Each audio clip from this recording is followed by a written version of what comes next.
നമസ്കാരം. വെള്ളാപ്പള്ളിയെ നേരിടാൻ ആര് എന്നതാണ് ദിവസങ്ങളായി നാട്ടിൽ ഉയർന്നു നിൽക്കുന്ന ചോദ്യം. പിണറായിയും പാർട്ടിയും മാത്രമല്ല, മറ്റു പലരും മൂലക്കിരുത്താൻ തീരുമാനിച്ചതോടെ നേർച്ചക്കോഴിയെപ്പോലെ പ്രതിപക്ഷ നേതാവിൻ്റെ കസേരയിലിരുന്ന VS വീണ്ടും യുദ്ധത്തിനിറങ്ങിയത് കണ്ടപ്പോഴാണ് ആ ചോദ്യത്തിന് ഉത്തരമായത്. ഉമ്മൻചാണ്ടിയെ മാത്രമല്ല, വെള്ളാപ്പള്ളിയെ നേരിടാൻ പോലും VS തന്നെ അനിവാര്യനായിരിക്കുന്നു അത്രേ.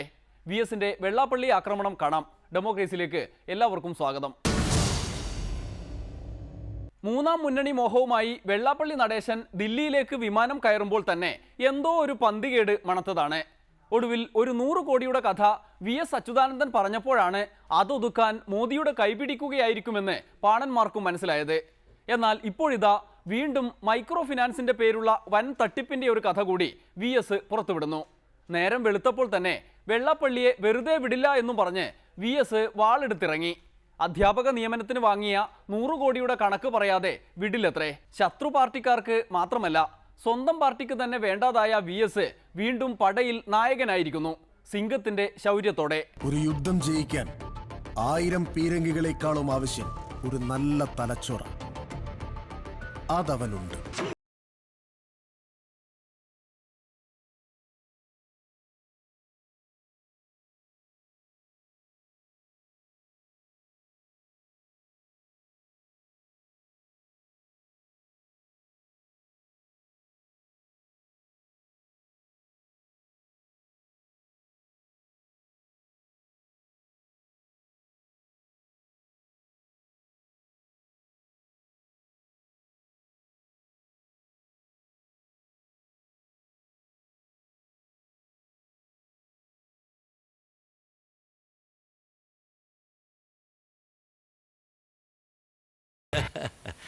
கண்ணா பண்ணிங்க தான் கூட்டமா வரும், சிங்கம் சிங்களா தான் வரும். മിസ്റ്റർ നടേശൻ, ഞാൻ എന്റെ കാര്യം നിങ്ങളോട് പറയാനുള്ളത് പറഞ്ഞു കഴിഞ്ഞു. ഏതൊക്കെയാണ്? കോളേജിന്റെ നിയമനത്തെ സംബന്ധിച്ചും വിദ്യാർത്ഥി അഡ്മിഷനെ സംബന്ധിച്ചുള്ളതെല്ലാം. ആ പറയുന്ന അവർക്ക് അവരുടെ എല്ലാം ഈ ആരോപണങ്ങൾക്ക് അർഹിക്കുന്ന യാതൊരു പരിഗണനയും കൊടുക്കാതെ ഞാൻ പുച്ഛിച്ച് തള്ളുകയാണ്. എന്റെ പ്രസ്താവനയെ വായിച്ചതിന് ശേഷം പുച്ഛിച്ചു തള്ളുന്നു എന്നാണ് പറഞ്ഞിട്ടുള്ളത്. ഇതിനൊന്നും ഒരു മറുപടി പറയാൻ എനിക്കില്ലെന്ന് ഞാൻ പറഞ്ഞില്ലേ. പക്ഷേ ഞാൻ അതിൽ പറഞ്ഞിരിക്കുന്ന കാര്യങ്ങൾക്ക് ഉത്തരം പറയാതെ മിസ്റ്റർ നടേശനെ ഞാൻ വിടില്ല. വേണ്ട, നടേശനെ ഞാൻ വിടില്ല.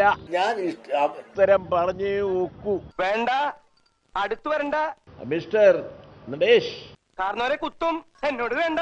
നടേശനെ ഞാൻ വിടില്ല. കളിക്കണ്ടോ, അടുക്കരുത്. കാരണവരെ എന്റെ അടുത്ത് മാത്രം അടുക്കരുത്. മിസ്റ്റർ നടേശ്, കൊട്ടയിലുള്ള കളി എന്നോട് വേണ്ട. ഞാൻ ഇവിടുത്തെ ബന്ധുവാണെന്ന് ഒരു പ്രാവശ്യം പറഞ്ഞു. എന്റെ മേത്ത് കയറി കളിച്ചിട്ട് നിനക്ക് എന്താ കാര്യം? ചോരി നീരുള്ള ഒരുപാട് പേരില്ലേ ഇവിടെ? കേട്ടില്ല. അടുക്കരുത്, അടുക്കൂടാതെ. ഞാൻ മോശക്കാരനൊക്കെ മോശക്കാരൻ. നടേശനെ ഞാൻ മര്യാദക്ക് പോയിട്.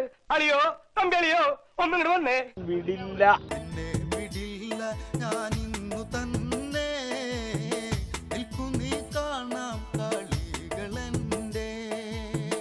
മിസ്റ്റർ നടേശ്, ഞാൻ വിടില്ല.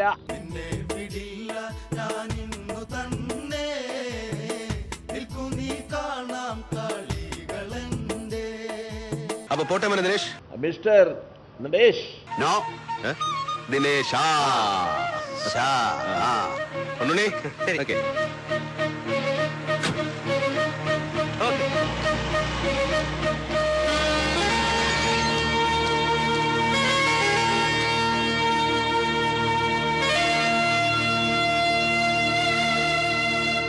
നമ്മളെല്ലാവരും പ്രതീക്ഷിച്ചതുപോലെ അല്ലവൻ. ഒരു സാധാരണ ബുദ്ധിയല്ല അവന്. ആട്ടിൻകൂട്ടത്തിലെ ചെന്നായെ പിടിക്കാൻ അവൻ ആട്ടിൻകൂട്ടത്തെ തന്നെ ഉപയോഗിക്കും. സർ, അയാൾ കരട് പുറത്തെടുപ്പിക്കാൻ അവൻ ശ്രമിക്കുന്നത്. ഒരു യുദ്ധം ജയിക്കാൻ 1000 പീരങ്കികളെക്കാളും ആവശ്യം ഒരു നല്ല തലച്ചോറ. അതവനുണ്ട്. ഇനിയിപ്പോൾ നിയമസഭാ തെരഞ്ഞെടുപ്പിലും VS തന്നെ നയിക്കേണ്ടി വരുമോ എന്തോ. എന്തായാലും പാർട്ടിയുടെ പിന്തുണ കൂടിയായതോടെ VS പൂർവാധികം ശക്തനായി. UDF-ൽ നിന്ന് VM സുധീരൻ നടത്തുന്ന ആക്രമണങ്ങളെ കവച്ചു വയ്ക്കാൻ അഴിമതി ആരോപണമാണല്ലോ VS ആയുധമാക്കുന്നത്. അധ്യാപക നിയമനത്തിന് പിന്നാലെ ഇതാ മൈക്രോ ഫിനാൻസ് വഴി കേന്ദ്ര സംസ്ഥാന സർക്കാരുകളെ കബളിപ്പിച്ച് കൈക്കലാക്കിയ കോടികളുടെ കഥ. 2% പലിശയ്ക്ക് വായ്പയെടുത്ത് മൈക്രോ ഫിനാൻസിന്റെ പേരിൽ പാവപ്പെട്ട ഈഴവരിൽ നിന്ന് 12% ഈടാക്കുന്ന ഏർപ്പാട്. SNDPക്ക് എന്ത് കിട്ടി എന്ന് ചോദിക്കുന്ന നടേശ ഗുരുവിനുള്ള മറുപടി. കേരള സംസ്ഥാന പിന്നോക്ക വിഭാഗ കോർപ്പറേഷനിൽ നിന്നും നടേശൻ 15 കോടി രൂപ മൈക്രോ ഫൈനാൻസിൻ്റെ പേരിൽ പാവപ്പെട്ട ഈഴവർക്ക് വായ്പ നൽകാനായി എടുത്തിട്ടുണ്ട്. പണത്തിന് മീതെ പറക്കാത്തവൻ ഈ പരുന്ത് പണത്തിന് മീതെ പറക്കും, പറന്നിറങ്ങും. അതാണ് പരുന്ത് പുരുഷോത്തമൻ. സംസ്ഥാനത്തെ ദേശവൽകൃത ഷെഡ്യൂൾഡ് ബാങ്കിൽ നിന്ന് 600 കോടിയോളം രൂപ ഈ വിധത്തിൽ എടുത്തിട്ടുണ്ട്. പണത്തിന് മീതെ പരുന്ത് പറക്കൂല, പക്ഷേ പുരുഷു പറക്കും, പറന്നിറങ്ങും. അതാണ് പരുന്ത് പുരുഷോത്തമൻ. പിന്നോക്ക വിഭാഗ കോർപ്പറേഷൻ ദേശീയ പിന്നോക്ക വികസന കോർപ്പറേഷനിൽ നിന്നും വായ്പ എടുത്താണ് കാലാകാലങ്ങളിൽ മൈക്രോ ഫൈനാൻസ് പദ്ധതി നടത്തുന്നത്.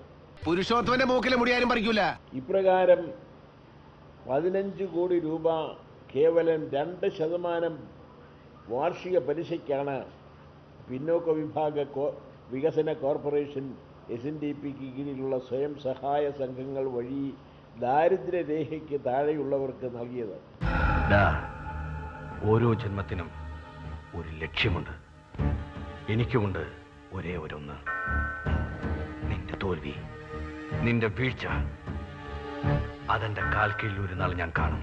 SNDP യോഗം വായ്പ നൽകിയതാകട്ടെ 12% പലിശയ്ക്കാണ്.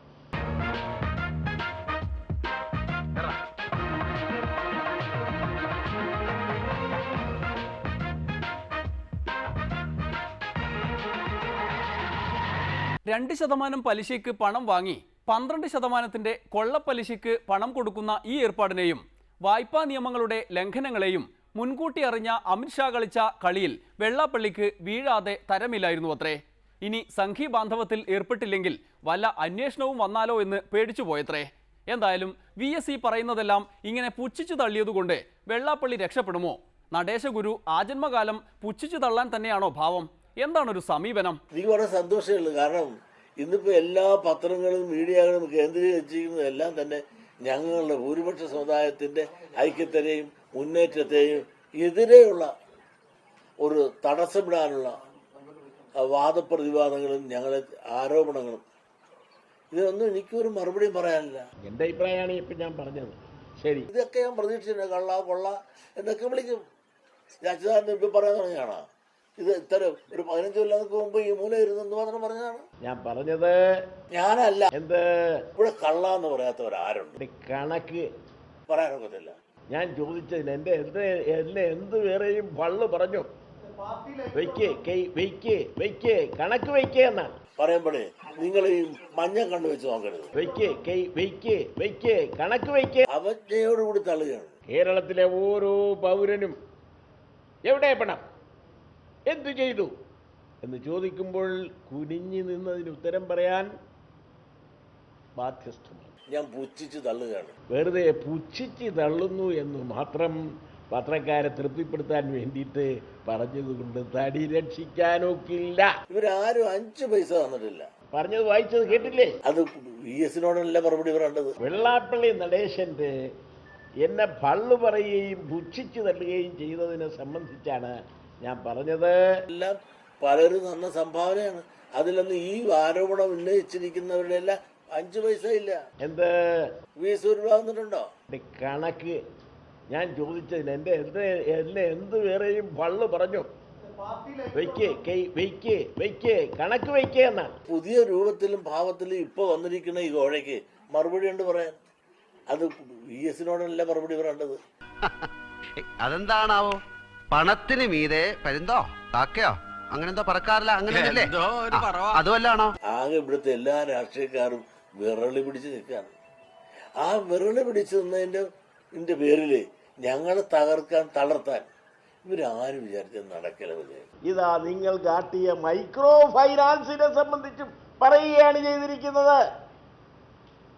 അപ്പൊ ആ നിലയിൽ അതിനും നിങ്ങൾ ഉത്തരം പറയണ്ടേ? എന്താണ് ഇതേപ്പറ്റിയല്ല നിങ്ങൾ പറയുന്നത്? ന്യായസ്ഥനാണല്ലോ നിങ്ങൾ. ഇപ്പൊ പുതിയൊരു പാർട്ടി ഉണ്ടാക്കാൻ പോവുകയാണല്ലോ. അതിന്റെ സ്ഥിതി ഇത് തന്നെ ആയിരിക്കുമോ? ജനിക്കാൻ പോണ കൊച്ചിന് ഇപ്പോഴേ പേരുണ്ട്. എന്ത് പുരുഷു കമ്മട്ടൻ കളവ് പോയ കളിക്കണ്ടാ, ഞാൻ പറഞ്ഞു.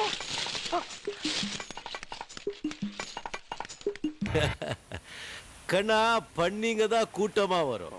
சிங்கம் സിംഗിളാ தான் വരും. നമ്മളെല്ലാവരും പ്രതീക്ഷിച്ചതുപോലെ അല്ലവൻ. ഒരു സാധാരണ ബുദ്ധിയല്ല അവന്. ആട്ടിൻകൂട്ടത്തിലെ ചെന്നായെ പിടിക്കാൻ അവൻ ആട്ടിൻകൂട്ടത്തെ തന്നെ ഉപയോഗിക്കും.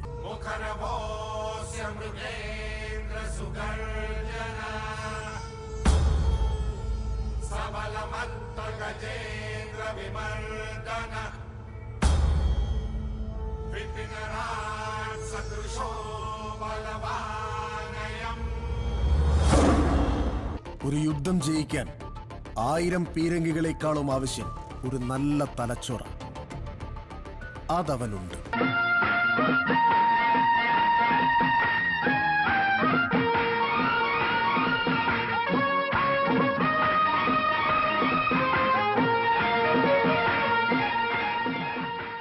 CPIM-ന് തദ്ദേശ തെരഞ്ഞെടുപ്പ് യുദ്ധത്തിൽ മാത്രമല്ല നിയമസഭാ തെരഞ്ഞെടുപ്പിലും VS-നെ തന്നെ രംഗത്തിറക്കി പോരാടേണ്ടി വരും. ഇനിയും ഒരു അംഗത്തിനുള്ള ബാല്യവുമായി VS ആണെങ്കിൽ വാളെടുത്ത് പയറ്റുകയും ചെയ്യുന്നു.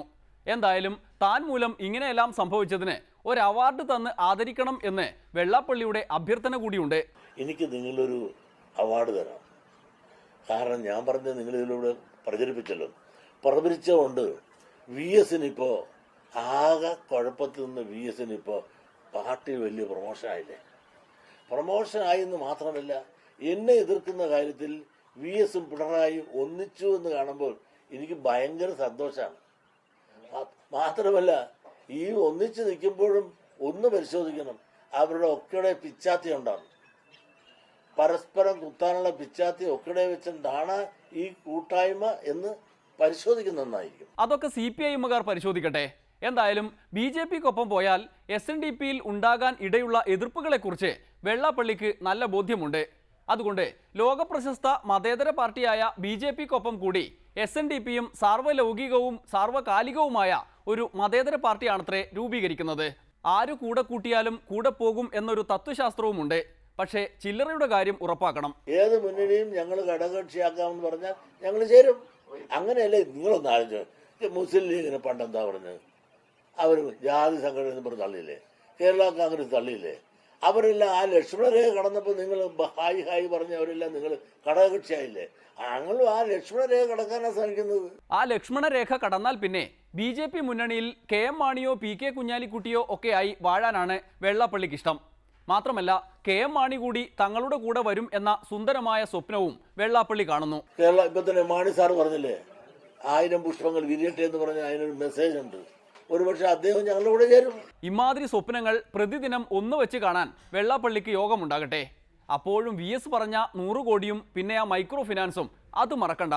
ഇനിയൊരു ഇടവേള, അത് കഴിഞ്ഞ് നായർ സ്വപ്നങ്ങൾ. നായർ സംഘടനയെ തന്നെ ഒരാൾ തന്നെത്താൻ പറഞ്ഞിട്ടുണ്ട്, ഞാൻ നിങ്ങളുടെയൊക്കെ പോപ്പാണെന്നുള്ളത്. അപ്പൊ അതിൽ അഹങ്കരിക്കുന്ന ആൾക്കാർ ഉള്ളിടത്തോളം കാലം നമ്മൾ പോപ്പുമാരുടെ അടുത്ത് തന്നെ പോയിട്ട് അഡ്മിഷൻ വാങ്ങിക്കേണ്ടി വരും. അപ്പൊ ആ ഒരു ഗതിയിൽ നിന്ന് നമ്മൾ മാറണമെങ്കിൽ we have to have a unity.